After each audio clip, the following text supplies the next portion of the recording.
మహాపరిశుద్ధుడా, భూమి ఆకాశం సృష్టించే తండ్రి, మీకు వందనాలు స్తోత్రాలు. మీ సహాయం తోడు మా అందరికి దయచేసి తండ్రి, ఎటువంటి ఆటంకములు తండ్రి, కరెంట్ విషయంలో, టెక్నికల్ ఇంటర్నెట్ విషయంలో ప్రభు ఎటువంటి ఆటంకములు కలగకుండా తండ్రి, నీకు సహాయం తండ్రి, నాకును ఆయా కూర్చుని వింటున్నా నీ బిడ్డలందరికీ సహాయం దయచేయమని, ఈ కార్యక్రమం ఆదరించేంత వరకు మీ తోడు సహాయంతో ప్రభు తండ్రి, మీ అందరూ ఏక మనసు కలిగి ఉన్నట్టుకు దేవ తండ్రి, మీ మాటలు ఆలోచించుటకు సహాయం దయచేయమని యేసు పరిశుద్ధ నామములో ప్రార్థించి వేడుకొంచున్నాను తండ్రి. ఆమేన్.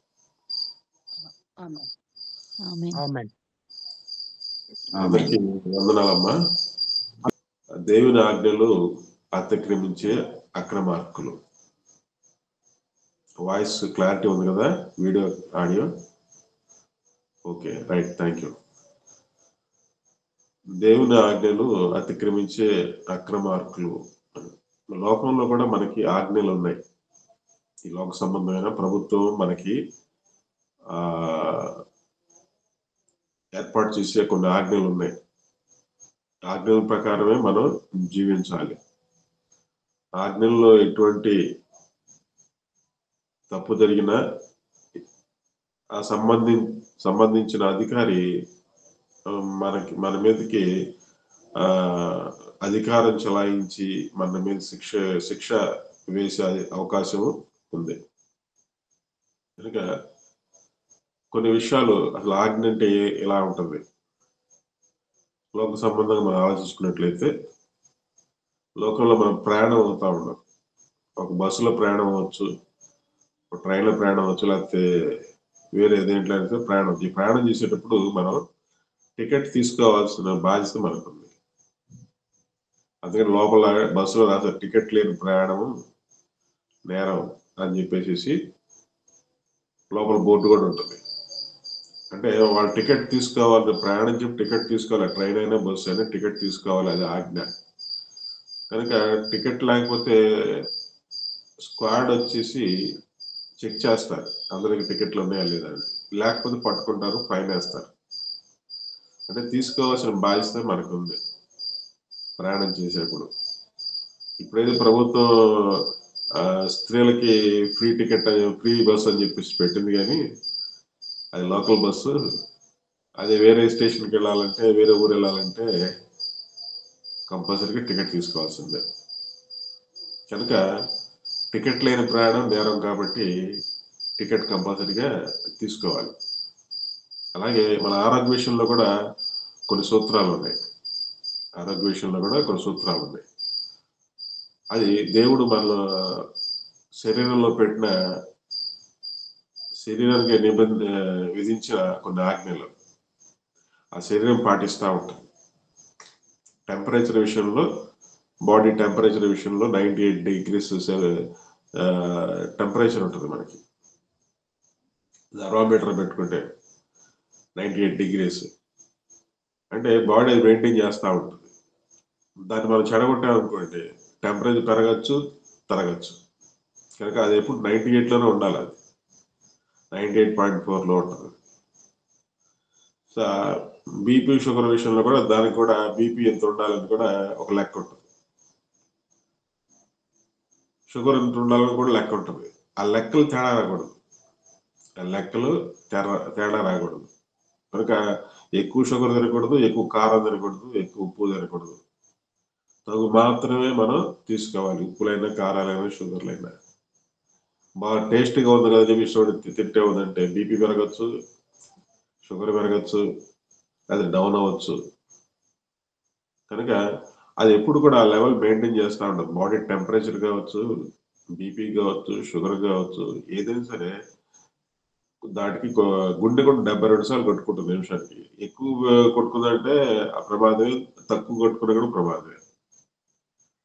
సో బాడీకి కూడా ఒక సిస్టమ్ ఉంది. కనుక డాక్టర్ మనకు అనారోగ్యంగా ఉన్నప్పుడు డాక్టర్ దగ్గరికి వెళ్తే, ఏమంటే మీకు నీరసంగా ఉంటుందండి, మనం చెప్పిన కంప్లైంట్ ఇచ్చిన డాక్టర్ గారి దగ్గరికి, అలా ఆయన టెస్ట్ అన్ని చేసిన తర్వాత, ఏమంటే మీ దగ్గర విటమిన్స్ తగ్గిపోయినాయండి అని చెప్తారు. విటమిన్ టాబ్లెట్లు ఇస్తారు. బి విటమిన్ అని, డి విటమిన్ అని ఇస్తారు, విటమిన్ టాబ్లెట్స్. లేదంటే పలానా తినండి అంటారు. కనుక బాడీకి కూడా ఒక సిస్టమ్ ఉంది. బాడీకి ఒక సిస్టమ్ ఉంది. ఆ సిస్టమ్ మనం ఎప్పుడైతే తప్పిపోయామో వెంటనే మనకి అనారోగ్య సమస్యలు వచ్చేస్తాయి. అది ఏదైనా కావచ్చు, అనారోగ్య సమస్యలు అనేవి వస్తాయి. కనుక భూమి మీద మన శరీరానికి ఆజ్ఞలు ఉన్నాయి. అలాగే మన లోపల జీవించేటప్పుడు కూడా, కారు ప్రయాణప్పుడు కూడా, రోడ్డు మీద ప్రయాణం చేసేటప్పుడు సిగ్నల్స్ పాటిస్తాము. అలాగే ప్రయాణం చేసేప్పుడు టికెట్లు తీసుకుంటాము. సిగ్నల్ పాటించకపోయినా మనకి అదే కేసు అయిపోతుంది. మనకి బండికి నెంబర్ ప్లేట్ లేకపోయినా కేసు అయిపోతుంది. అలాగే పిల్లలు పరీక్షలు రాసేటప్పుడు కూడా 35 మార్కులు రావాలా కనీసం పాస్ అవ్వాలంటే. 35 లోపు వస్తే ఫెయిల్ అయిపోయినట్టు, 35 వస్తే పాస్ అయిపోయినట్టు, 60 వస్తే ఫస్ట్ క్లాస్, ఇంకా అంతకంటే ఎక్కువ వస్తే ఇంకా ర్యాంకులు రావచ్చు. కనుక ప్రతిదానికి రూల్స్ అండ్ రెగ్యులేషన్స్ ఉంటాయి. అలాగే దేవుడు కూడా మన జీవన విధానంలో, మన ప్రవర్తన విధానంలో కొన్ని ఆజ్ఞలు ఇచ్చాడు. ఆ ఆజ్ఞలు మనం పాటిస్తున్నామా లేదా మనం చూసుకున్నట్లయితే మత్తయి సువార్తలో యేసు ప్రభు వారు ఒక చక్కటి మాట అంటాడు. అది శాస్త్రులకి పరిచయులకి ఆనాటి బోధకులంతా కూడా గొడ్డలు పెట్టిగా ఉంది. ఎవరు కూడా దాన్ని సహించలేకపోయారు చెప్పాలంటే. బోధకులు కానీ, పరిచయులు కానీ, శాస్త్రులు కానీ ఎవరు కూడా సహించలేకపోయారు. ఉన్నమాటే, అది ఉన్నమాటే, కానీ ఎవరు సహించలేదు. ఎందుకంటే వాళ్ళు సొంత నిర్ణయాలతో దేవుణ్ణి ఆరాధిస్తున్నారు. వాళ్ళు సొంతంగా ఎవరికి ఇష్టం వచ్చినట్టు వాళ్ళు ఆరాధిస్తున్నారు. మనకి ఇష్టం వచ్చినట్టు రోడ్డు మీద వెళ్ళకూడదు. ప్రయాణం చేసేటప్పుడు రోడ్డు మీద వెళ్ళకూడదు. వెళ్ళేటప్పుడు వాహనాలు వెళ్ళేటప్పుడు లెఫ్ట్ సైడ్ వెళ్ళాలని ఒక రూల్ ఉంటుంది. నడిచేవాళ్ళు ఫుట్పాత్ మీద నడవాలని రూల్ ఉంటుంది. ఫుట్పాత్ మీద కూడా కొంతమంది స్కూటర్లు నడుపుతా ఉంటారు. అది తప్పది. మళ్ళీ ఫుట్పాత్ మీద నడవడం వరకే. రోడ్డుకి ఎడమ పక్కన మనం డ్రైవ్ చేయాలి. వన్ వేలో వెళ్ళకూడదు. నో పార్కింగ్ ప్లేస్ లో మన స్కూటర్లు పెట్టకూడదు. కొన్ని ఆజ్ఞలు ఉన్నాయి. నెలవంగానే మనం కరెంట్ బిల్ కట్టాలి, వాటర్ బిల్ కట్టాలి, లేకపోతే ఫైన్ పడిపోద్ది. ఎన్ని రూల్స్ అండ్ రెగ్యులేషన్స్ ఇవన్నీ. కానీ రూల్స్ పాటించలేదు అనుకోండి, మన నెల అయ్యంగానే రెంట్ కట్టలేదు అనుకోండి, ఇంట్లో యజమాని ఇచ్చేస్తాడు. నెల అయిపోగానే మనం కరెంట్ బిల్ కట్టలేదు అనుకోండి, కరెంట్ ఫీజు పీకి వెళ్ళిపోతాడు.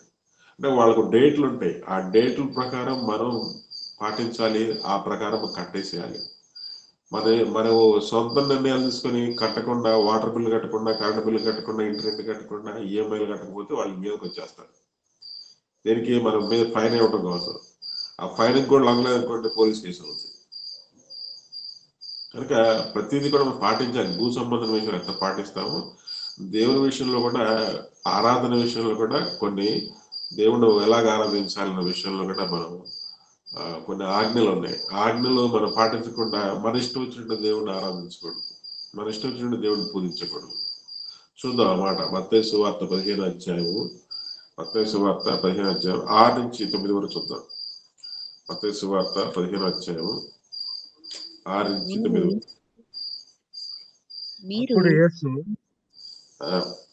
మత్తయి సువార్త 15:6. అప్పుడు యేసు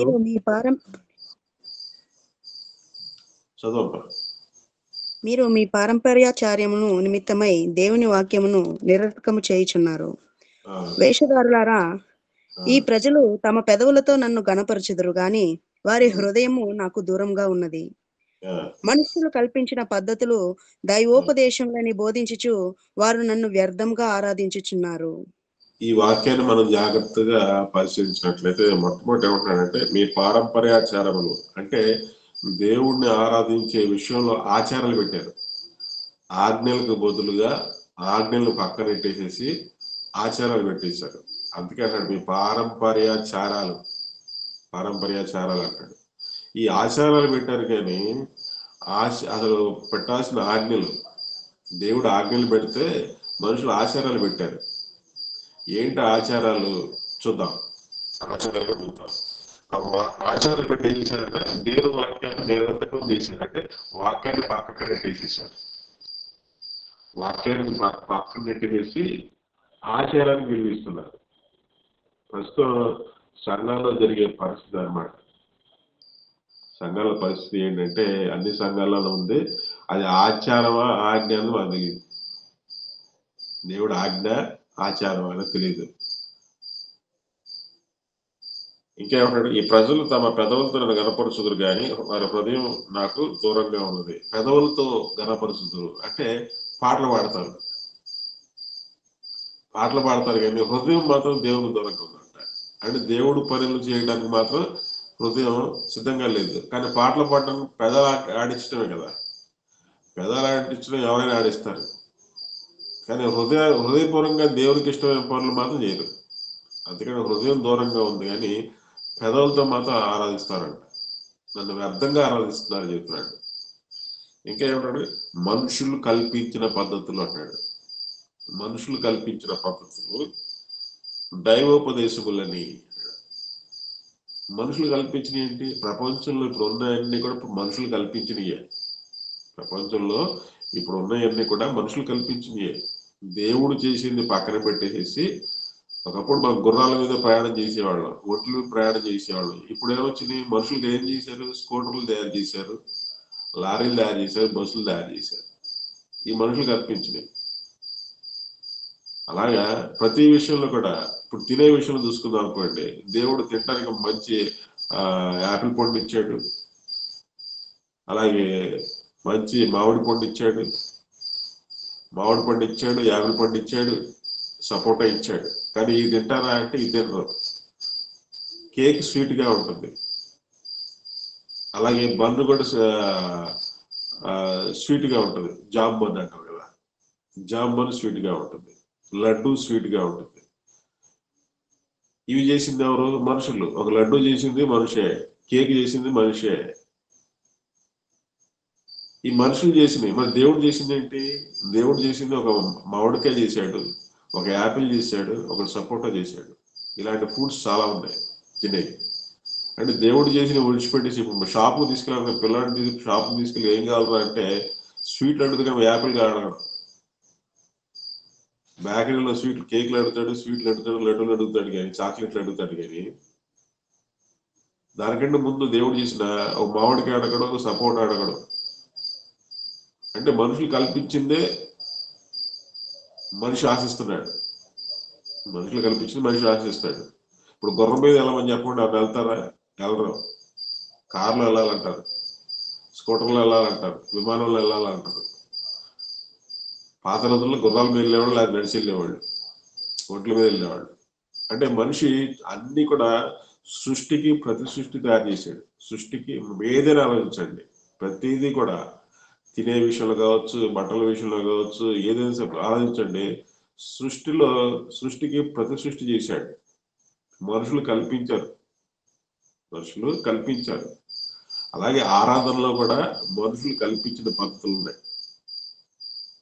మనుషులు కల్పించిన పద్ధతులు అవి ఇప్పుడు ఎలా ఉన్నాయంటే, దేవుడు చెప్పాడు అదే ఆరాధన అనే స్థితికి మనుషులు వచ్చేసారు.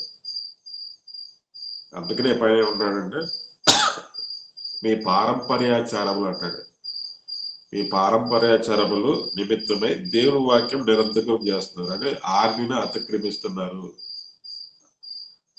ఆచారాలు పెట్టారు, ఆజ్ఞలు తీసేశారు. అందుకని పారంపర్యాచారం అన్నాడు, దేవుని వాక్యాన్ని నిరంతరం చేసేసారు అంటాడు. అవేంటో మనం చూద్దాం. మనం చాలా కుటుంబాల ఫంక్షన్స్ చేస్తా ఉంటాం. ఫంక్షన్స్ అంటే బర్త్డే చేయమని చెప్పేసి ఎక్కడ వాక్యంలో ఎక్కడా లేదు. అన్నిలు చేసుకుంటారు. బైబుల్లో బర్త్డే చేసిన వాళ్ళు ఇద్దరు కనిపిస్తారు. పాత నిబంధనలో ఏసేపు పని చేస్తా ఉంటాడు ఒక రాజు దగ్గర. ఆ ఫరో బర్త్డే చేసుకుంటాడు. కొత్త నిబంధనలో హీరోది కూడా బర్త్డే చేసుకుంటాడు. ఈ రెండు సందర్భాలు చెప్తే బర్త్డే చేసుకుంటే ఎక్కడ ఏమో కనబడరు. కానీ ఆ బర్త్డేలు ఎక్కడికి వచ్చినాయి? ఇప్పుడు మా సంఘాలకు వచ్చేసినాయి. అన్నిలు చేసుకుంటారు బర్త్డే. డెత్ డే కూడా చేస్తారండి, మ్యారేజ్ డే కూడా చేస్తారు. ఇప్పుడు సంఘాల్లో బర్త్డేకి ఒక ఫంక్షన్ ఉంటుంది, బర్త్డేకి ఒక ప్రేయర్ ఉంటుంది, డెత్ డేకి ఒక ప్రేయర్ ఉంటుంది, మ్యారేజ్ డేకి ఒక ప్రత్యేక కూడికలు ఉంటాయి.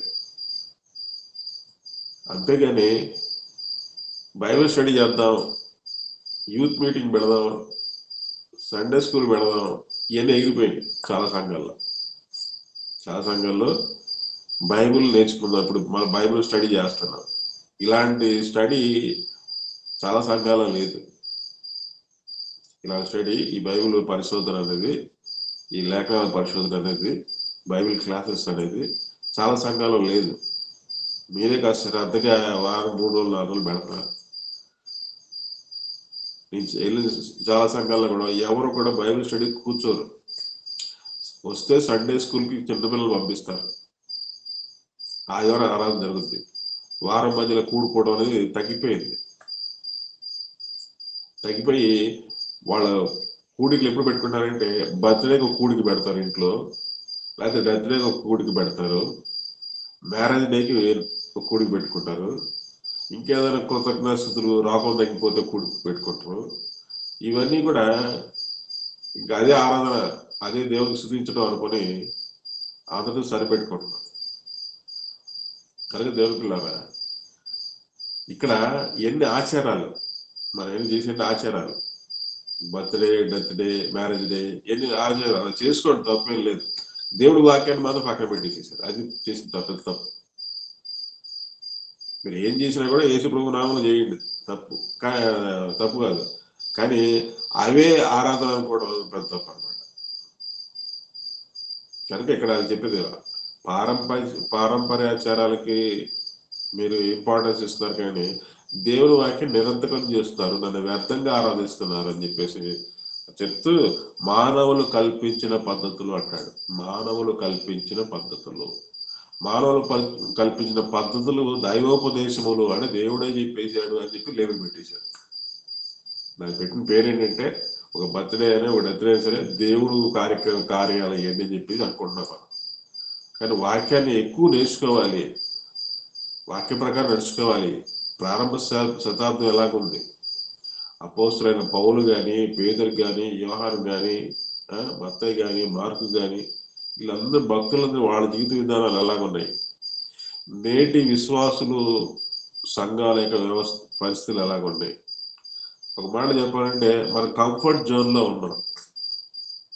కంఫర్ట్ అంటే అన్ని సౌకర్యాలు ఉన్న పరిస్థితుల్లో మనం ఉన్నాం, కానీ ఏ సౌకర్యాలు లేవు. ప్రారంభ శతాబ్దంలో, ప్రారంభ క్రైస్తవ్యంలో ఎటువంటి అవకాశాలు లేవు వాళ్ళకి. ఈరోజు మనకి బస్సులు ఉన్నాయి, ట్రైన్స్ ఉన్నాయి, ఇంట్లో ఫ్రిడ్జ్లు ఉన్నాయి, టీవీలు ఉన్నాయి, లైట్లు ఉన్నాయి. ఇవన్నీ ప్రారంభ శతాబ్దంలో ఏమీ లేవు.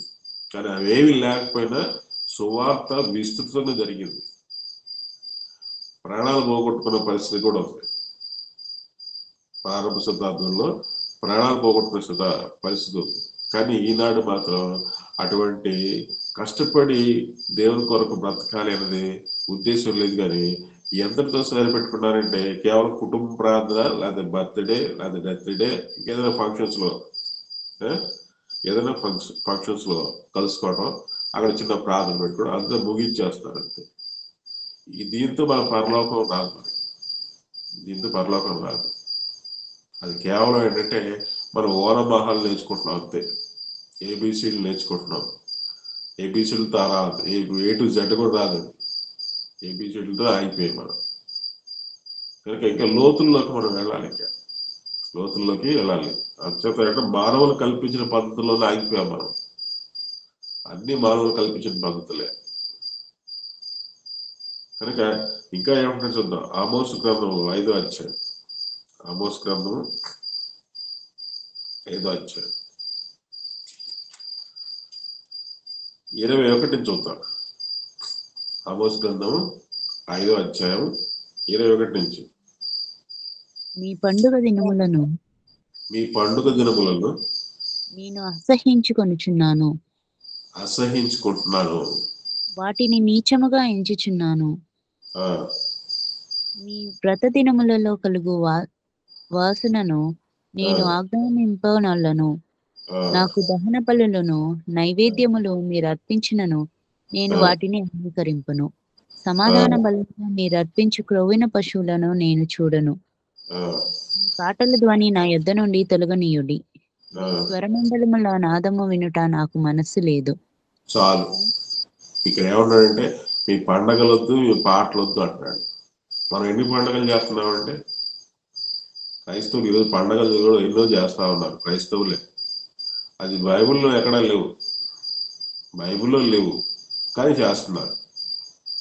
లెంట్ డేస్ అని 40 రోజులు చేస్తారు. లెంట్ డేస్, ఆ లెంట్ డేస్ చేయమని దేవుడు ఎక్కడ చెప్పలా. గుడ్ ఫ్రైడే అంటాడు, అది దేవుడు చెప్పలా. ఈస్టర్ అంటాడు, అది దేవుడు చెప్పలేదు. ఇవన్నీ ఎక్కడి నుంచి వచ్చినాయి? ఎవరో దాన్ని కనిపెట్టారు, తీసుకొచ్చేసి సంఘాలు పెట్టారు. దేవుడు వాక్యం కంటే ఈ ఆచారాలు ఎక్కువైపోయాయి. దేవుడు వాక్యం కంటే ఆ లెంట్ డేస్ లో కూడుకున్నట్టు మిగతా రోజులు కూడుకోమని చెప్పండి. ఆ గుడ్ ఫ్రైడేకి వచ్చిన జనం మిగతా రోజులకు రమ్మని చెప్పండి. ఆ ఈస్టర్ రోజు వచ్చిన జనం మిగతా వాళ్ళకి చర్చికి రమ్మని చెప్పండి. ఇంకో విశేషం అంటే క్రిస్మస్. మళ్ళా క్రిస్మస్కి వచ్చినప్పుడు వచ్చే జనం మిగతా రోజులు కనపడరు. మళ్ళా అంటే పండగలు అంటే వస్తారు, పండగలు అంటే ఎక్కువ మంది కూడుకుంటారు. అందుకని మీ పండగలు ఏమంటాడు? పండగల్ని మీ పండగ దెబ్బలను నేను అసహించుకొనుచున్నాను. ఇప్పుడు కొత్తగా ఏం పెట్టారంటే క్రిస్టియన్స్ డే, క్రిస్టియన్స్ డే అనేది పెట్టాడు కొత్తగా. అంటే క్రిస్టియన్ అంటే జూన్ నెలలో ఇప్పుడు పెడుతున్నారు క్రిస్టియన్, కొత్తగా వచ్చింది. అంటే ఉన్న పండుగలు చాలక వీళ్ళకి ఇంక కొత్తగా అదొకటి ఇంట్రడ్యూస్ చేశారు. ఇవన్నీ ఏమంటారు? వీటన్నిటిని ఏమంటారు? ఇంకా ప్రత్యేకంగా ఇంకేం చేస్తున్నారంటే mother's day, father's day, friendship day, ఇవన్నీ కూడా సంఘాల్లో పెట్టేస్తున్నారు. అంటే సంఘం ఏమవుతుంది? రాను అంటే మొదటి శతాబ్దంలో ఉన్న క్రైస్తవం ఎలాగుంది, ఇప్పుడు ఉన్న క్రైస్తవం చూస్తే చాలా వ్యత్యాసం ఉంది. అంటే కల్తీ అయిపోయింది చెప్పచ్చు, కల్తీ అయిపోయిందని చెప్పచ్చు. పాలల్లో నీళ్లు పోసే కొద్ది ఏమవుతుంది? పాలు తెల్లగానే ఉంటాయి కానీ దాని క్వాలిటీ అంతా బాగుంది. నీళ్లు పోసే కొద్ది దాని క్వాలిటీ బాగుంది, తెల్లగానే కనిపిస్తుంది పాలు, కానీ నీళ్లు కనపడవు కదా. లోపల పోస్తే పాలను కొనేస్తాం మనం. కనుక దేవుని పిల్లరా, దేవుడు ఏం జరిగించమంటున్నాడు? కింద వాక్యం చదువుతాం, 24 వచ్చిన నీళ్లు పారినట్టు జరగనియుడి, గొప్ప ప్రవాహము వలె నీటిని ప్రవహింపనీయుడి. చాలా నీళ్లు పారినట్లు న్యాయమును జరిగించండి అంటాడు. ఆ దేవుడికి ఇష్టమైనది. మన పండగల కంటే కూడా పుట్టినరోజులు ఫంక్షన్లు, పుట్టినరోజులు ప్రార్థనలు, డెత్ డే ప్రార్థనలు, మ్యారేజ్ డే ప్రార్థనలు, వీటికంటే కూడా న్యాయం జరిగించమంటున్నాడు. న్యాయం జరగాలి. ప్రతి విషయంలో నీతి న్యాయంగా మనం ఉంటున్నావా? దేవుడికి కావాల్సినదే నీతి న్యాయాలుగా మనం ఉంటున్నావా? గుడ్ ఫ్రైడేలు ఇలాంటివన్నీ, క్రిస్మస్లు ఇలాంటి ఫంక్షన్స్ కాకుండా దేవుని ఆరాధించామని గొప్పగా చెప్పుకోకుండా మనం ఆ దేవుని ఆరాధించాలంటే మనం నీతిగా ఉండాలంటాడు.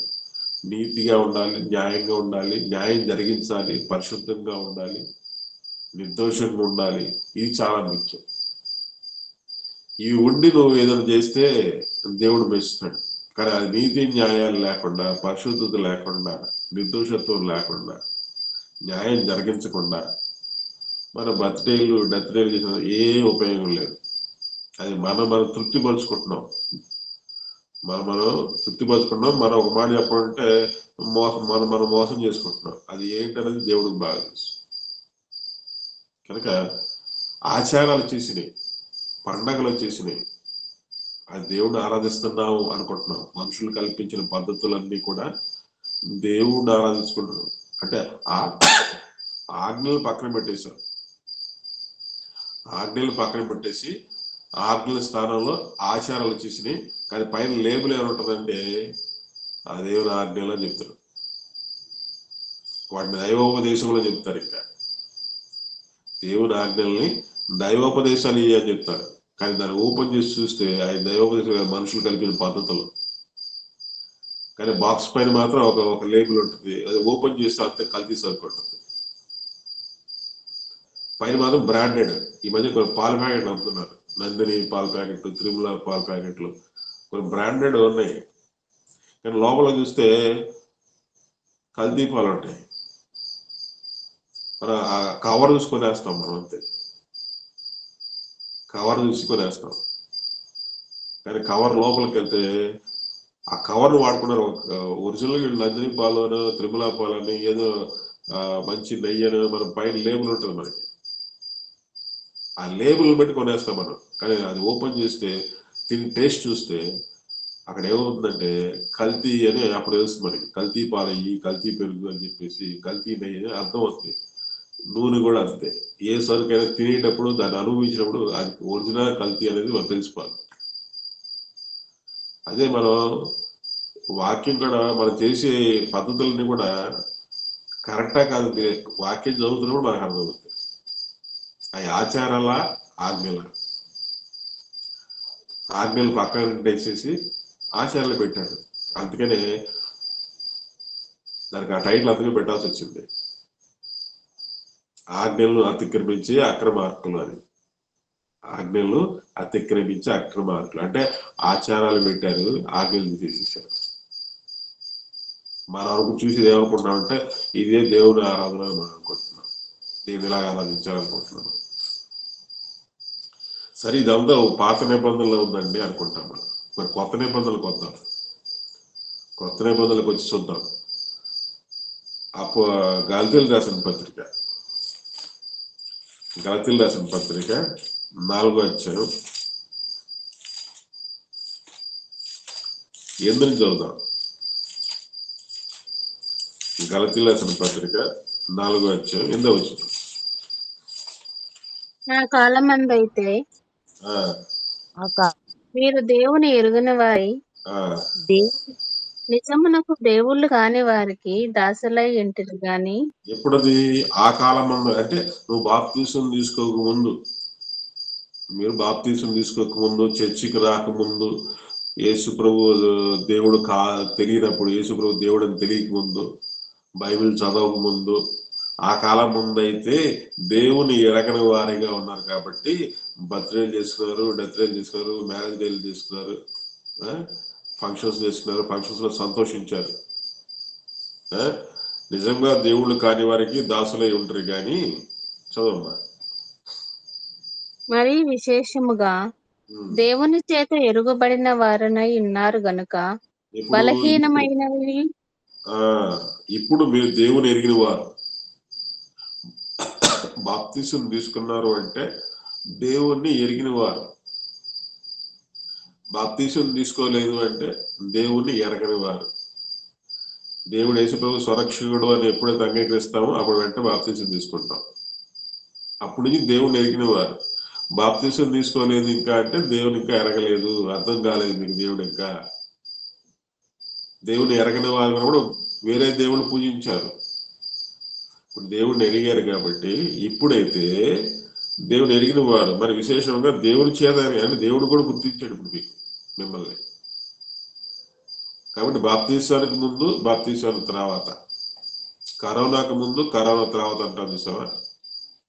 కరోనాకు ముందు ఎలాగ ఉన్నామో ఇప్పుడు కరోనా తర్వాత ఎలాగో మనం చెప్పగలం. మనం కరోనా ఏమైంది, ఎంతమంది చచ్చిపోయి చెప్పగలం. అందుకే కొన్నిసార్లు సందర్భాలు వచ్చినప్పుడు కరోనాకు ముందు అని అంటాం, కరోనా తర్వాత అంటాం, అది పోయే సంవత్సరం అంటాం, ఈ సంవత్సరం అంటాం.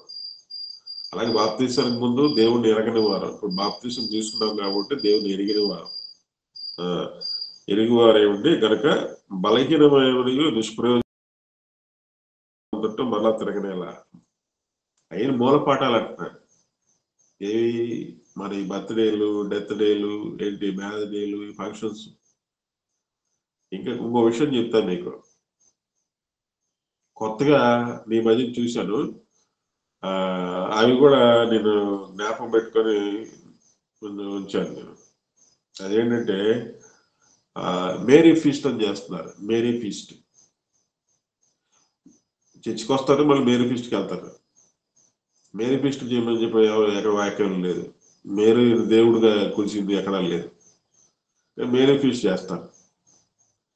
అలాగే సోల్స్ డే అంట.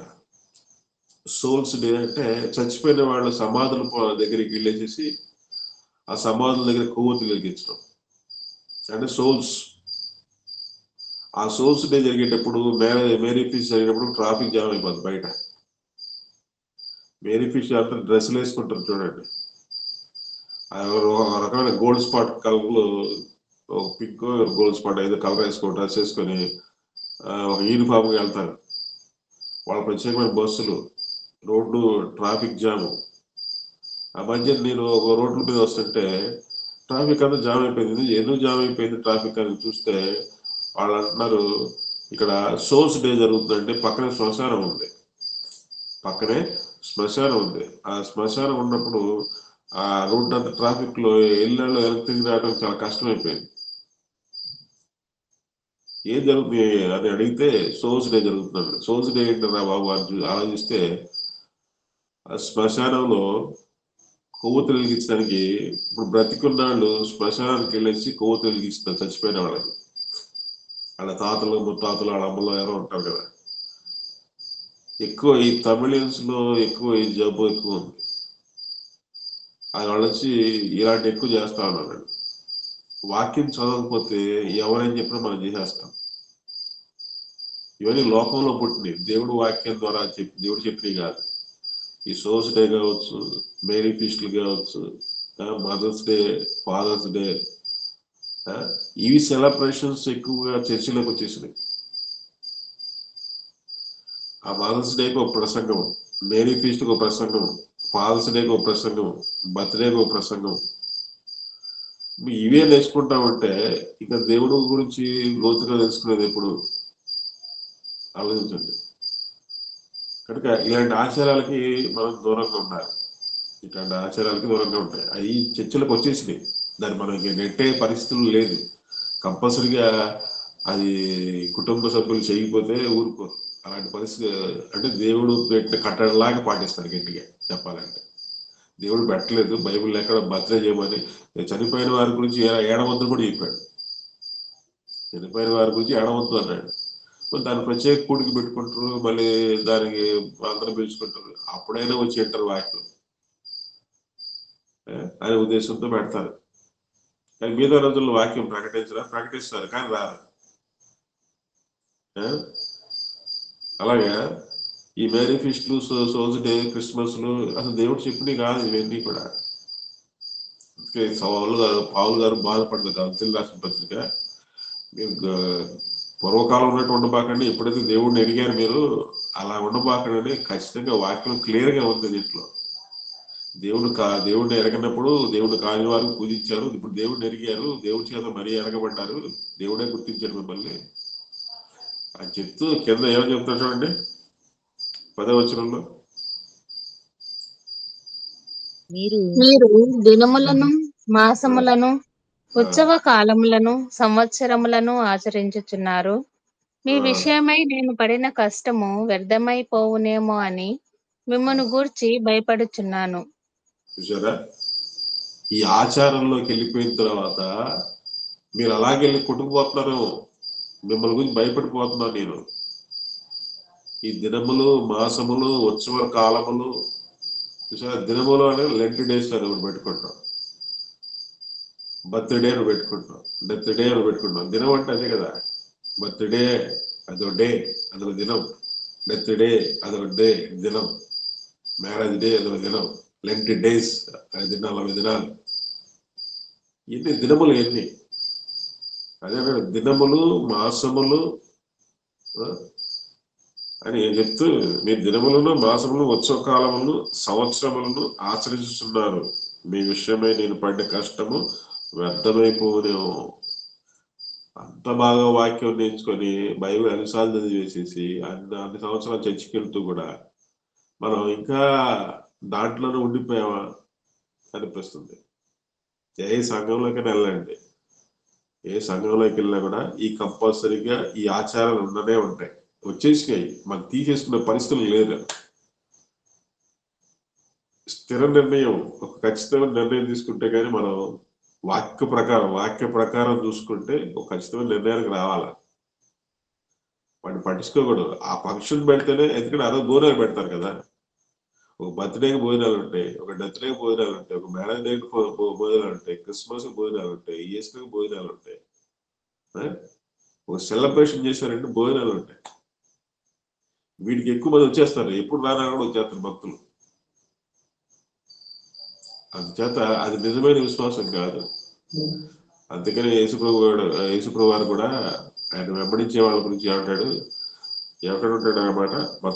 యోహాను సువార్త 6:27 అనుకోండి, చూడండి. యోహాను సువార్త 6:27. క్షయమైన ఆహారం కొరకు కష్టపడుకుడి గాని నిత్య జీవం 26. మీరు సూచనలు సూచన వల్ల కాదు కానీ రొట్టెలు భుజించి తృప్తి పొందుట వల్లనే నన్ను వెతుకుచున్నారని మీతో నిశ్చయంగా చెప్పుచున్నాను. చూసారా, ఎందుకు వెతుకుతున్నారు యేసు ప్రభు వారిని? భక్తి, నిజమైన భక్తి అనేది. ఆయన ఉంటే, ఆయన ఫాలో అవుతా ఉంటే, ఆయన వెంబడిస్తా ఉంటే ఇంట్లో వంటలు వేసుకోవాల్సిన పని లేదు, రొట్టెలు పెడతా ఉంటాడు ఆయన. ఆయన ఎక్కడికి వెళ్ళినా కూడా, ఏ ఊరు వెళ్ళినా, ఏ ప్రాంతం వెళ్ళినా కూడా ఆయన వెంట పడితే రొట్టెలు దొరుకుతాయి. ఇంట్లో టిఫిన్ చేయక్కర్లేదు, మధ్యాహ్నం భోజనం చేయక్కర్లేదు, నైట్ డిన్నర్ చేయక్కర్లేదు. ఆయన వెంట పడతా ఉంటే అదే ఆయన అన్నాడు, 100 మంది 1000 మంది వస్తుంటే మా చర్చి నిండిపోయింది అనుకుంటాం మనం. ఎందుకు నిండిపోయింది అంటే, ఎంతమంది జనాలు చూసి అదే బాగా మెచ్చుకోవాలి ఆయన్ని. ఆయన ప్రజలను చూసి, అంతమంది ఫాలోయింగ్ చూసి మెచ్చుకోవాలా. వీడియో పెట్టినప్పుడు యూట్యూబ్ లో ఫాలోవర్స్ ఉంటారు కొంతమంది, ఆ ఫాలోవర్స్ చూసి మనం గొప్ప ఫీల్ అవుతాం. ఇప్పుడు ఈయన అలా కూడా, ఈయన ఆ ఫాలోవర్స్ చూసి గొప్పగా ఫీల్ అవ్వాలి. ఆయన అంతమంది జనాభా వస్తుంటే వీళ్ళంతా మీరంతా ఎందుకు వస్తున్నారు, ఎందుకు ఫాలో అవుతున్నారు మీరు అంటే, రొట్టెని తినడానికి వస్తున్నారు మీరు. ఒరిజినల్ సరుకు ఎవరంటే ఈ అపోస్తులే. ఆ రొట్టె ఉన్నా లేకపోయినా ఆయన ప్రాణం పోయే వరకు నిలబడ్డారు.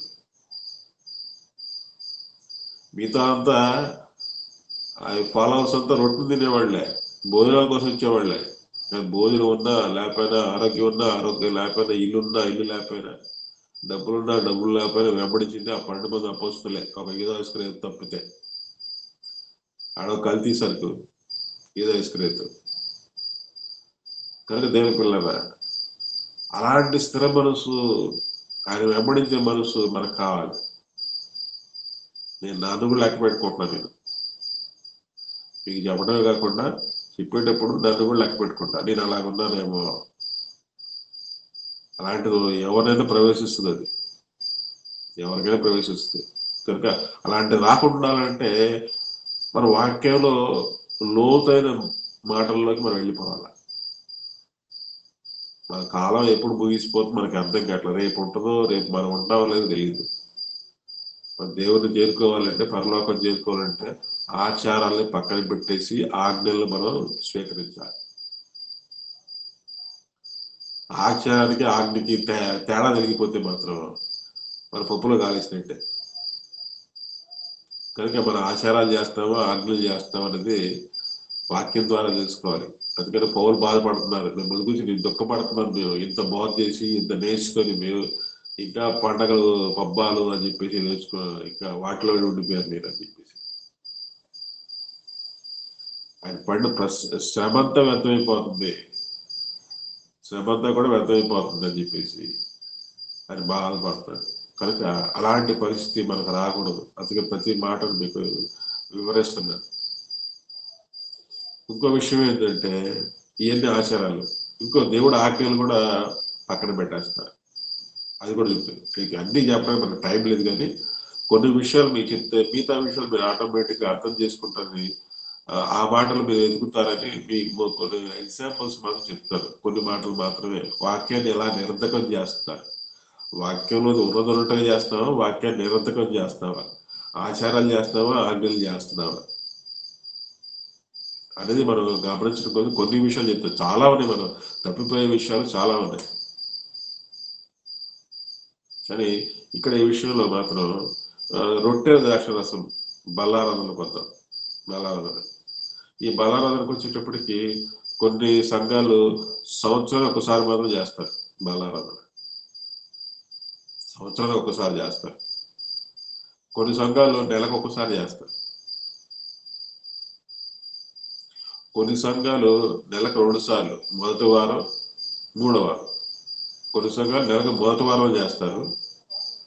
కొన్ని సంఘాలు మొదటి వారం, 3వ వారం చేస్తారు. కొన్ని సంఘాలు ప్రతి వారం చేస్తారు. మరి వాక్యం ఎలాగుంచుకుందాం? వాక్యం ఎలాగుంది? సంవత్సరానికి ఒకసారి చేయమనుందా? నెలకు ఒకసారి చేయమనుందా? నెలకు 2 సార్లు చేయమనుందా? ప్రతి ఆదివారం చేయమనుందా? ఇంకెలాగో చూద్దాం.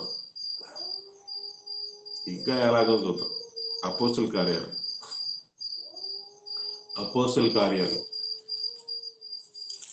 2వ అధ్యాయం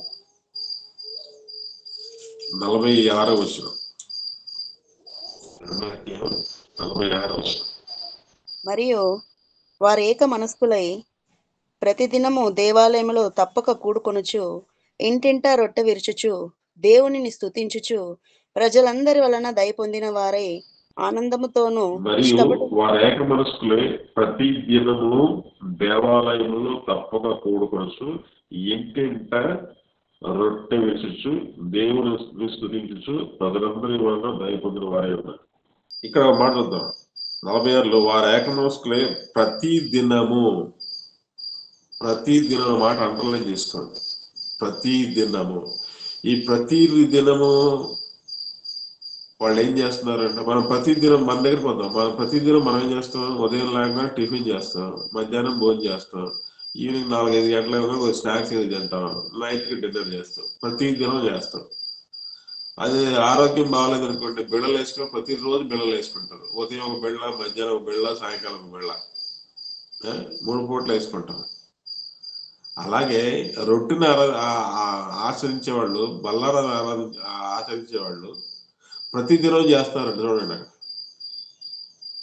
ప్రతి దినము దేవాలయంలో, అంటే ప్రతిరోజు దేవాలయంలో, ప్రతి దినము ఇంటింట అన్న. చూడండి, ఇవాళ మీ ఇంట్లో, రేపు వాళ్ళ ఇంట్లో, ఎల్లుండి వాళ్ళ ఇంట్లో, మరో రోజు ఇంకోళ్ళ ఇంట్లో, అంటే వారం మొత్తం కూడా వాళ్ళు ఏం చేస్తారు? ఇంటింట అనే మాట వాడుతున్నాడు. ప్రతి దినము అనే మాట వాడుతున్నాడు. ఆ ప్రతి దినం ఏం చేస్తున్నారంటే దేవాలయములో తప్పక కూడుకొనొచ్చు. అంటే ఉదయం దేవాలయంలో కూడుకునేవాళ్ళు, సాయంకాలం ఇంట్లో కూడుకునేవాళ్ళు. ఉదయం దేవాలయం కూడుకునేవాళ్ళు, సాయంకాలం మరొక ఇంట్లో కూడుకునేవాళ్ళు. ఉదయం దేవాలయం కూడుకునేవాళ్ళు, మరుసటి 3వ రోజు ఇంకొకళ్ళ ఇంట్లో కూడుకున్నారు. అంటే వారంలో ఎక్కడ ఎడతెగక అని. చూసారా? ఎడతెగక అంటే ఎక్కడ కూడా ఏమంటాడు? ఇంటింట రొట్టె విరుచు, దేవుని స్తుతించు, ప్రజలందరి వల్ల దయ పొందిన వారి ఆనందంతో నిష్కమంతో. చూడండి, ఎడతెగక వారందరూ కూడా ఎడతెగక ఉన్నారు. చూడండి, ఇంకేమంటారు ఇక్కడ?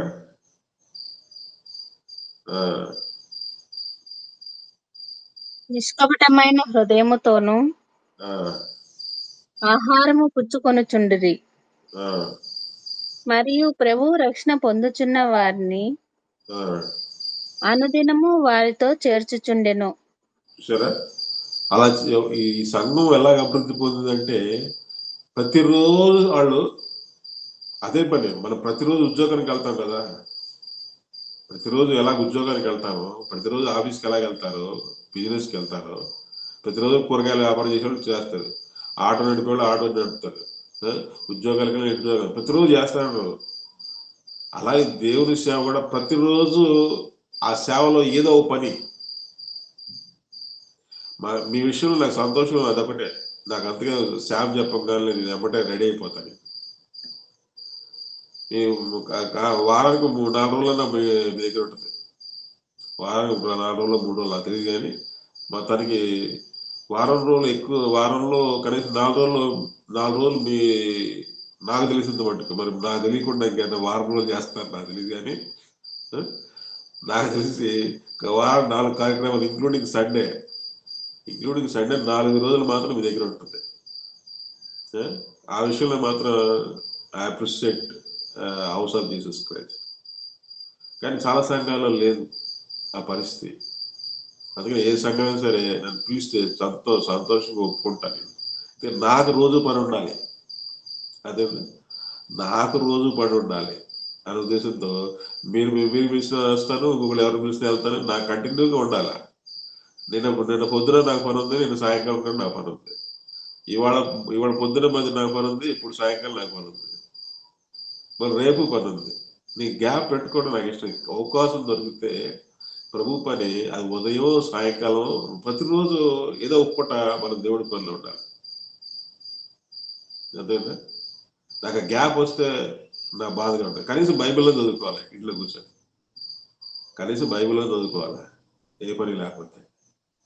అట్లా ప్రతిరోజు మనం దేవుని కొరకు వాడాలి. మనం దేవుని కొరకు ప్రతి దినం కూడా మనం వాడుకోవాలి. దేవుని సేవ విషయంలో ఏదో రకంగా మనం ఉపయోగపడుతూ ఉండాలి. వీళ్ళు ఏం చేస్తారు, ప్రతి దినము ఇంటింటా అంటాడు. ప్రతిరోజు ఇవాళ వీళ్ళింట్లో, రేపు వాళ్ళ ఇంట్లో, ఎల్లుండి ఇంకోళ్ళ ఇంట్లో, ప్రతి దినము రొట్టె విరుచుచ్చు అని పాడుకోవడం అంటారు చూడండి. రొట్టె విరుచుచ్చు, ఇంటింటా రొట్టె విరుచుచ్చు, ప్రతి దినము దేవాలయంలో కూడుకొనొచ్చు. ప్రతిరోజు చర్చే, ప్రతిరోజు దేవాలయమే, ప్రతిరోజు ఇంటింట్లో కూర్చో. ఈ మార్నింగ్ దేవాలయంలో ఉంటే ఈవినింగ్ చర్చ, ఇంట్లో కుటుంబ ప్రార్థన, ఒక్కో రోజు ఒక్కొక్క ఇంట్లో. అట్లాగా వారం రోజులు ఉంటారు, నెల రోజులు ఉంటారు, అలాగే 3-4 రోజులు కూడా దేవుడి పనులు ప్రాణం పోయే వరకు మనం ఉండాలండి. ప్రాణం పోయే వరకు మన పనులు ఉంటాయి, ఇంటి పనులు అనేది కూడా ఉంటాయి. అవి చేసుకుంటూనే మీకు ఆశ్చర్యకరమైన ఒక విషయం చెప్తాను నేను. అదేంటంటే, ఈ మధ్యన ఒక చర్చికి వెళ్తా ఉన్నామండి. ఆ అమ్మాయికి నేను ఒక చిన్న ప్రిన్సిపల్ చెప్పాను. నేనంటే, నీకు టైం దొరికినప్పుడల్లా బైబిల్ చదువుతా ఉండమ్మా అని చెప్పాను. నేను చెప్పిన మాట అది. నీకు టైం ఎప్పుడు దొరికినా సరే, ఆమె చాలా ఆసక్తిగా ఉంటుంది వాక్యం వినటానికి. చదువులో కూడా మంచి ర్యాంకు సంపాదించిన అమ్మాయి, ఫస్ట్ క్లాస్ స్టూడెంట్స్. అలాంటి వాళ్ళకి నేను చెప్తాను అన్నమాట. చెప్పాడు. ఇంకో పాస్టర్ వచ్చేసి ఏం చెప్పాడు, నువ్వు బైబిల్ రాయమ్మా అని చెప్పాడు. ఈ 2 విషయాలు తల పెట్టుకుంది అమ్మాయి. చెప్తున్నారు, ఈ 2 విషయాలు తల పెట్టుకుంది. టైంను మెయింటైన్ చేయడం ఒకటి, బైబిల్ రాయడం. బైబిల్ రాయమని అని చెప్పి ఒక పాస్టర్ చెప్పాడు. ఆ మైండ్ లో పెట్టుకొని బైబిల్ స్టార్ట్ చేసి 170 రోజులు రాసేసింది. 170 రోజుల్లో బైబిల్ మొత్తం రాసేసింది. పాత నిబంధన, కొత్త నిబంధన. అంటే ఆది కాండం నుంచి మొదలెడితే ప్రకటన గ్రంథం ఆఖరికి వచ్చిన వరకు, ఆఖరాజ్యం ఆఖరి వచ్చిన వరకు 2 పెద్ద పెద్ద పుస్తకాలు చూసేలాగా ఉన్నాయి. ఒక పుస్తకం 1500 పేజీలు, లాంగ్ నోట్ బుక్, పెద్ద పెద్ద పుస్తకం. అది మనం మోయలేము అసలు, అలాంటి పుస్తకాలు అనమాట. అంటే సమయాన్ని, అంటే ఇంకా భర్తని ఆఫీస్ పంపించాలి, పిల్లల్ని స్కూల్ పంపించాలి, ఇంట్లో వంట పని చేసుకోవాలి, బట్టలు ఉతుకునే పని చేసుకోవాలి, ఇల్లు ఉడుచుకునే పని చేయాలి, భర్త సంగతి, పిల్లల సంగతి చూసుకోవాలి. ఎన్ని చూసుకుంటూనే సమయాన్ని అర్థం చేసుకోకుండా కొత్త నిబంధన, పాత నిబంధన 2 కలిపి రాసి చూస్తే నాకు ఆశ్చర్యం వేసింది. వార్త చెప్పేవాడు నేనే ఆ పని చేయాల, ఒక విశ్వాసి ఆ పని చేసింది. 170 రోజుల్లో మొత్తం రాసేప్పుడు అందరూ ఆశ్చర్యం నోరెండలు పెట్టేసేసారు. ఎట్లా రాసిందని. పోనీ ఎవరు రాస్తారమ్మా, అదే అలాగే ఎవరైనా ఇన్స్పైర్ అయ్యి రాస్తారు, 170 రోజులు ప్రైజ్ ఇస్తామని చెప్తే కూడా ఎవరు రెడీ అవ్వాలా, ధైర్యం చేయలేదు. కానీ 170 కావచ్చు, 150 రాస్తారా, కొన్ని 200 రోజులు రాస్తారా అంటే సాహసం చేయలేకపోతున్నారు. ఎందుకంటే లోకాకర్షణ అలాగ ఉంది. మనం గురి పెట్టాలి, ఏదైనా గురి పెట్టాలా, ఇది అవ్వాలి అని గురి పెట్టుకుని దేవుడి మీద ఆసక్తి ఉంటే ఆసక్తిని నడిపించేస్తుంది, అది ఆశీర్వాదంలో తీసుకెళ్ళిపోతుంది. కనుక దేవుని పిల్లరా, అది దేవుడిని ఆరాధించిన విధానం అన్నమాట. అది అంత రాశామంటే దేవుడిని ఆరాధించడం అనే విషయాలు. మన శరీరం ఎలాంటి తిరుగులేడని ఎక్కడంతో కూడా ప్రార్థించుకోండి. దాని కింద ఏమన్నా కావున యేసు మీరు మనిషి కుమార శరీరం తిని ఆ రక్తం తాగితే గాని మీలో మీరు జీవం గలవారు కారు. నా శరీరం తిని నా రక్తం తాగువాడే నిత్యజీవం గలవాడు, అతి దినమున నేను వారిని లేపుదను. నా శరీరం నిజమైన ఆహారము అని చెప్తున్నాడు. ఆయన శరీరము రక్తముని తినబడుతున్నాడు, శరీరాన్ని తిని రక్తాన్ని త్రాగబడుతున్నాడు. శరీరాన్ని తిని రక్తం తాగబట్టే అక్కడ యూదులకు అర్థం కాల. అరే కోడి మాంసం తినబడి తింటాము, వేట మాంసం తినబడి తింటాం, చేపల కూర తింటాం, ఈ శరీరాన్ని మేము ఎలా తింటాం? కోడి మాంసం చెబితే వాళ్ళు అడుగుతారు, బిగ్ పీసా, స్మాల్ పీసా, మీడియం పీసా అని అడుగుతారు. లేదంటే మీరు కబాబ్ పీస్ కట్టండి అంటాం. కబాబ్ పీస్ కట్టండి అని కబాబ్ ఒక సైజు ఉంటుంది, మళ్ళీ లెగ్ పీస్ అని ఇలాంటివన్నీ ఉంటాయి. కనుక మనకి మనం ఈ మేక మాంసం, వేట మాంసం కూడా అక్కడ కూడా అడుగుతారు, ఏ పీస్ కట్టమంటారు అంటే చిన్నపిల్లలు తినాలంటే కైమ కట్టమంటాం జీవితం. అట్లాగా మనం చేపలు కట్ చేసేటప్పుడు అంటే మటన్ కట్ చేసేటప్పుడు అలాగే చికెన్ కట్ చేసేవాడు. అంటే ఈ కోడి మాంసాలు, వేట మాంసాలు, చేపలు, రొయ్యలు తింటాం మనకు తెలుసు, కానీ మరి ఆయన శరీరాన్ని రక్తాన్ని తినటం అంటే ఎలాగా? కన్ఫ్యూజన్ అయిపోయారు.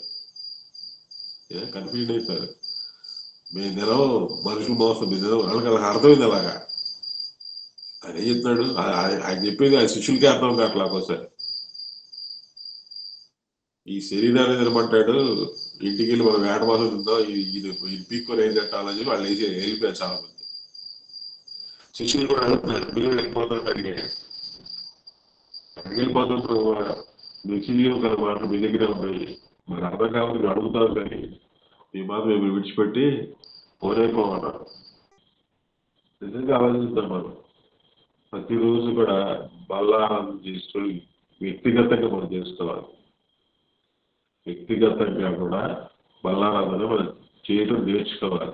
ఒక పూట తినకపోతే పొద్దున్న టిఫిన్ తినపని నిరసించిపోతాం, మధ్యాహ్నం తినకపోతే ఇంకా నిరసించిపోతాం, సాయంకాలం తినకపోతే మసాలా పడుకుంటాం. ఒక పూట శరీరం పెట్టకపోతే తినకపోతే నిరసించిపోతాం మనం. ఇక్కడ ఏమంటున్నాడు? మన శరీరం కోసమే మనం ఒక పూట తినకపోతే నిరసించిపోతే మన ఆత్మకి మనం రోజు పెట్టకపోతే ఆత్మ నిరసించిపోదా? వాక్య ప్రకారం ఆలోచిద్దాం. వాక్య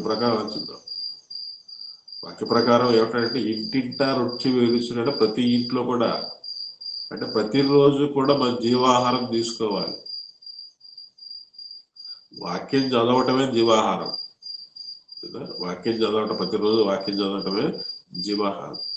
అలాగే దానికి సాదృశ్యంగా ఉన్న రొట్టె, సాదృశ్యంగా ఉన్న ద్రాక్షరసం కూడా ప్రతిరోజు మనం తీసుకుంటూ ఉన్నప్పుడు ఆయన మరణాన్ని జ్ఞాపకం చేసుకునే వాళ్ళం అవుతుంది.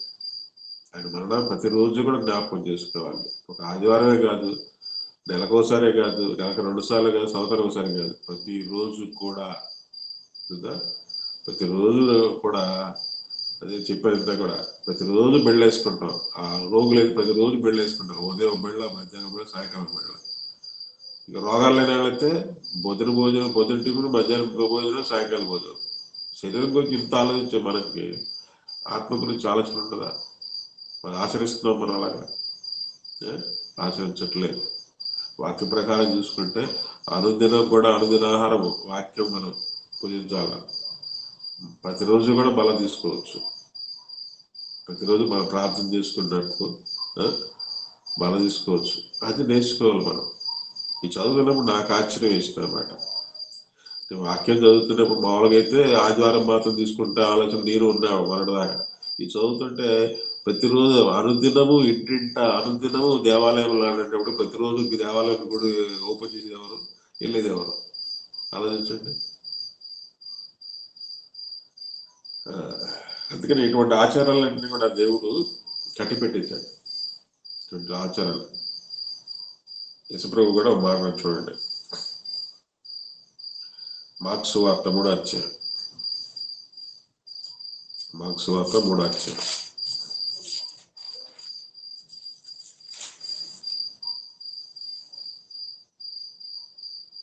విశ్రాంతి దినం గురించి చెప్తాడు.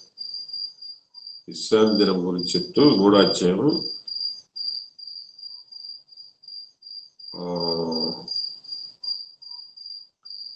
2వ వచనంలో చదవమా? 1:2 అచ్చటి వారు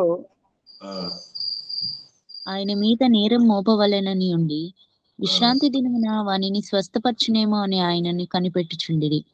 ఆయన, నీవు లేచి మధ్య నిలవమని ఊచ చేయగల వానితో చెప్పి వారిని చూచి, విశ్రాంతి దినమున మేలు చేయట ధర్మమా, కీడు చేయట ధర్మమా, ప్రాణరక్షణ ధర్మమా, ప్రాణహత్య ధర్మమా అని అడిగిన. అందుకు వారు ఊరుకుండిరి.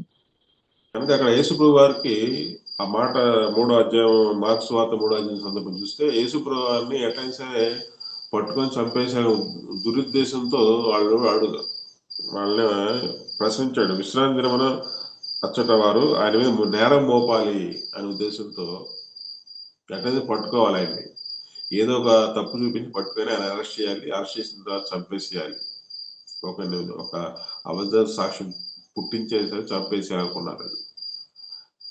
అందుకనే అది గమనించి యేసుప్రభు గారు అడిగాడు, ప్రాణహత్య ధర్మమా, ప్రాణరక్షణ ధర్మమా అని చెప్తూ, మేలు చేయట ధర్మమా, కీడు చేయట ధర్మమా. ఆ విశ్రాంతి దినం యొక్క ఆచారం ఏంటి? ఆ శనివారం ఎవరు పని చేయకూడదు, దేవుని దగ్గర ఆరాధనలో ఉండాలి, కానీ ఎవరు పని చేయకూడదు. కనీసం వీళ్ళకి జ్ఞానం లేదు, పరిశీలి శాస్త్రానికి కనీసం మేలు కూడా చేయరు. పని చేయకూడదు అంటే మేలు కూడా చేయరు. ఎదుటి వాళ్ళు ఇబ్బందులు ఉన్నప్పుడు మేలు చేయాలని ఆ జ్ఞానం వాళ్ళు పని చేయకూడదు అంతే. ప్రాణరక్షణ చేయకూడదు, మేలు కూడా చేయకూడదు అనే ఉద్దేశంతో వాళ్ళు ఉన్నారు. కనుక ఆయన ఎట్లా కూడా ఇరికించాలనే ఉద్దేశంతో అడిగాడు.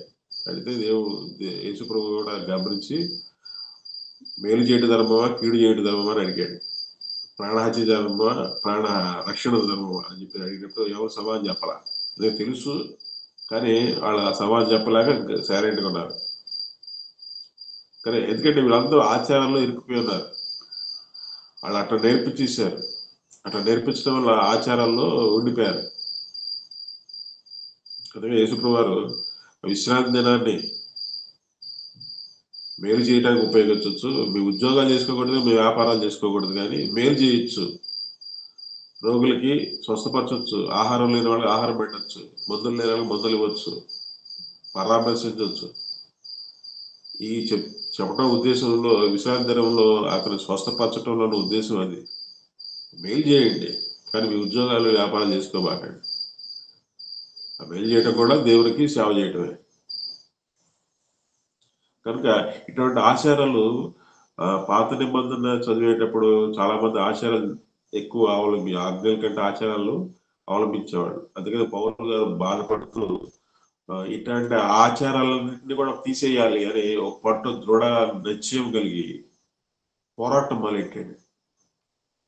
ఆ పోరాటంలో ఇప్పుడు ఇందా చెప్పాం కదా, ఈ ఫంక్షన్స్, పండగలు, బర్త్డేలు, డెత్ డేలు, మ్యారేజ్ డేలు ఇవన్నీ ఉన్నాయి కదా, సోజ్ డే, క్రిస్మస్, ఈస్టర్, ఇలాంటి ఎన్నో చూసారా? ఇవన్నీ ఆచారాలే, వాక్యం కాదు, అది వాక్యంలో లేదు. అవి చేసుకుంటూ సెలబ్రేషన్స్ చేసుకుంటూ మన దేవుడిని ఆరాధిస్తున్నాను అనుకుంటున్నారు. ఆచారాలు పెట్టారు, ఆజ్ఞలు తీసేశారు. అందుకనే దానంతా ఆచారం అనేదాకంటే ఇంకా పెద్ద మాట ఏంటంటే అజ్ఞానం కూడా చెప్పచ్చు. జ్ఞానం కాదు, అజ్ఞానం. ఆచారానికి మరో పేరు అది, అజ్ఞానమే. ఆచారాల పేరుతో ఈ పండుగలు సెలబ్రేషన్స్ చేస్తూ దేవుడు ఆరాధిస్తున్నాం అనుకుంటున్నారు. అది నిజమైన భక్తి కాదు. అందుకే పౌలు గారు ఏం చేశారంటే 2 కొరింథీయులు ఆఖరి మాట చెప్తారు. 2 కొరింథీయులు 10:5-6 2 కొరింథీయులు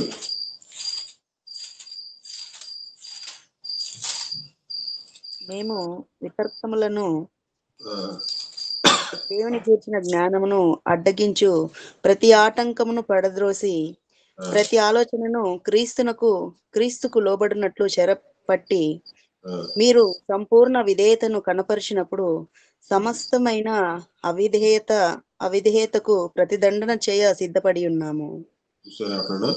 ఈ మాట చాలా జాగ్రత్తగా ఆలోచించాలి.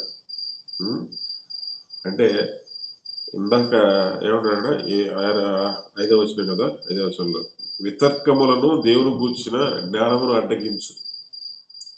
దేవుని జ్ఞానాన్ని అడ్డగిస్తున్నారు. అడ్డగించడం అంటే వాక్యాన్ని నిరర్ధకం చేస్తారు. అడ్డగించడం అంటే ఆచారాలు పెట్టుతున్నారు. ఆజ్ఞలు తీసేసి ఆచారాలు అడ్డం పెడుతున్నారు. ఆచారాలు చేయడానికి ఇష్టపడుతున్నారు. దాని ఏమంటారు? అడ్డగించడం, ఆజ్ఞని అడ్డగించడం అనమాట. ఆజ్ఞని అడ్డగించడం అంటారు. అందుకనే వితర్కములను దేవుని కూర్చున్న జ్ఞానం అడ్డగించే ప్రతి ఆటంకమును పడద్రోసి. ఇవన్నీ ఆటంకాలు మనకి. ఈ ఆచారాలన్నీ కూడా దేవుని గురించి నేర్చుకునే మార్గంలో ఈ ఆచారాలు వచ్చి అడ్డం వచ్చేసినాయి. రోడ్డుకి అడ్డంగా రాళ్ళు పెడతారు, లారీలు పోకుండా, బస్సులు పోకుండా. అలాగే ఈ ఆచారాలు కూడా అడ్డం పెట్టేసేసారు మనకి. ఇంకా దేవుడి గురించి తెలుసుకోకుండా ఇక్కడే ఆగిపోయినారు అందరూ. ఆచారాల దగ్గర ఆగిపోయినారు కానీ దేవుడి గురించి తెలుసుకోవట్లేదు. అందుకని పౌల్ గారు అంటున్నాడు, అవన్నీ ఆటంకాలని తీసేయాలంటున్నాడు. ప్రతి ఆటంకమును పడద్రోసి అనే మాట ఎందుకు వాడుతున్నాడు? అక్కడక్కడ అక్రమ కట్టడాలు కడతా ఉంటారు. ఈ గవర్నమెంట్ స్థలంలో కట్టారు అనేటప్పటికి ఏం చేస్తారంటే, గవర్నమెంట్ వాళ్ళు చూసి గవర్నమెంట్ స్థలం ఇది, గవర్నమెంట్ స్థలం అక్రమంగా కట్టారని చెప్పేసి గవర్నమెంట్ ఆర్డర్ తీసుకొచ్చేసి జేసీబీ తీసుకొచ్చేసి పడగొట్టేస్తారు. ఎందుకంటే అక్రమ కట్టడాలు ఏంటి? సక్రమ కట్టడాలు కాదు, పర్మిషన్ తీసుకొని కట్టిన కట్టడాలు కాదు, పర్మిషన్ లేకుండా కట్టడాలు కట్టారు. కాబట్టి అప్పుడు పోలీసులు దిగుతారు, అవసరమైన ఆర్మీ దిగుద్ది. ఈ మధ్య కొన్ని పెద్ద పెద్ద టవర్స్ కూడా కూల్చేస్తారు. పెద్ద పెద్ద టవర్స్ కూడా కూల్చేస్తారు, ఆ కింద బాంబులు పెట్టేసి కూల్చేస్తారు. ఎందుకంటే గవర్నమెంట్ పర్మిషన్ లేకుండా కూడా పెద్ద పెద్ద ధనవంతులు పెద్ద పెద్ద టవర్సే కట్టేశారు.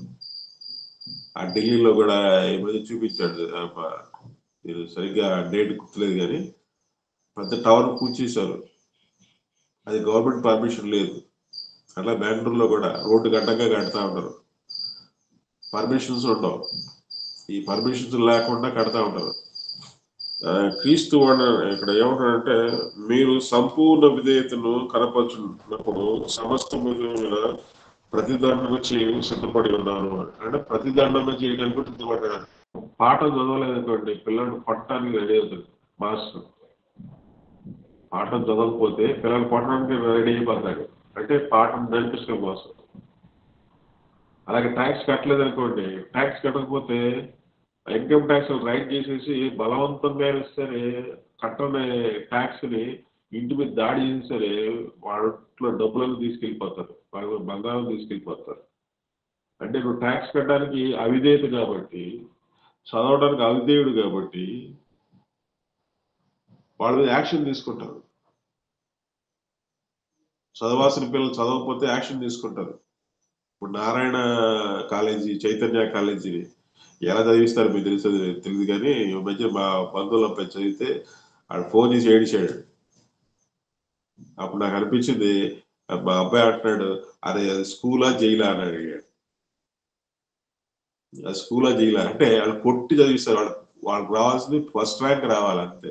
అలాగే మన పరలోకం రావాలంటే దేవుడు శిక్షిస్తాడు, శిక్షించైనా సరే నీకు వాక్యం నేర్పిస్తాడు, శ్రమలు పెడతాడు, ఇబ్బందులు పెడతాడు. అదే కర్మ మన అర్థం కాదు. పోయే కాలం వచ్చినా కూడా ఇంకా లాస్ట్ ఆఖరి కోరిక ఏందమ్మా అంటే, నాకు డాన్స్ చేయాలంది, నాకు తినాలంది, తినాలి, దేవుడి గురించి తెలుసుకోవాలంది, పరలోకానికి వెళ్ళాలని ఆలోచన లేదు వాళ్ళకి. నాకు పాట పాడాలంది, డాన్స్ చేయాలంది అని చెప్పేసి అంటున్నారు.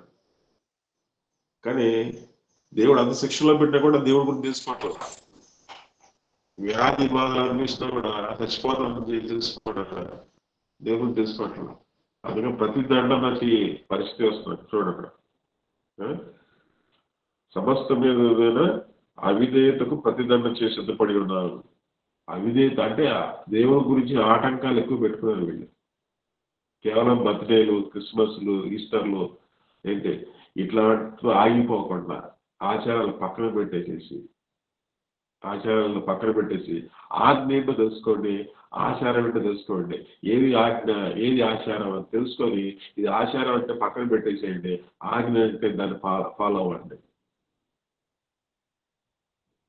ఇలాంటివి మనం వారం ఎన్నో చెప్పుకుంటా ఉంటాం మనం, కానీ అది ఎంతమంది హృదయంలోకి వెళ్తున్నాయి. విని మోసపోకూడదు, విన్నాళ్ళు మోసపోతారని చెప్తుంది. విన్నాళ్ళు మోసపోతారు. ఎంతవరకే కాదు, ఆశే కాదు, ఆచరించాలి మనం.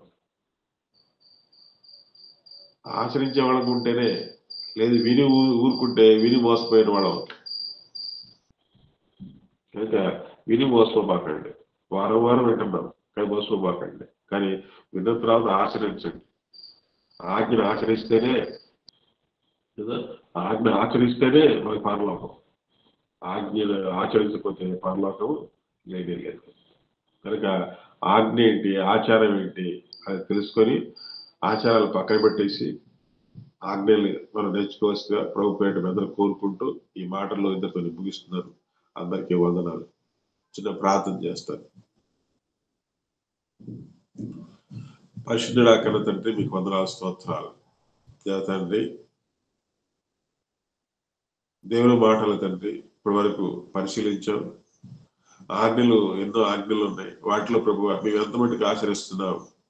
ఆచరించినప్పుడు తండ్రి అది ఆజ్ఞ ఆచారం అనేది తెలియకుండా ప్రభు ఎన్నో ఉత్సవ కాలాలు, పండగ దినాలు, పుట్టినరోజులు తండ్రి ఇలాంటి ఎన్నో జరుపుకుంటున్నాం. కానీ దేవుడు మహిమపరుస్తున్నాం అనుకుంటున్నాం. కానీ వాక్యం ఏంటి, ఆచారం ఏంటి అనేది తెలుసుకోలేకపోతున్నాం. కనుక వాక్యానికి ఆజ్ఞకి ఆచారానికి మధ్యలో తేడా తెలుసుకోవడం సహాయం చేయండి. దానివల్ల తండ్రి ఆజ్ఞలు అతిక్రమించే వరంగా ఉన్నాం మేము. అలా కాకుండా తండ్రి ప్రభు ఆ తేడా మీరు తెలుసుకొని మిమ్మల్ని ఆరాధించడానికి సహాయం దయచేయమని, వీళ్ళని బిడ్డలందరూ దీవించి ఆశీర్వదించమని యేసునామములో ప్రార్థిస్తూ వీళ్ళంతా ప్రతిలాగా వేడుకుంటున్నాను. ఆమెన్. అందరికీ వందనాలు.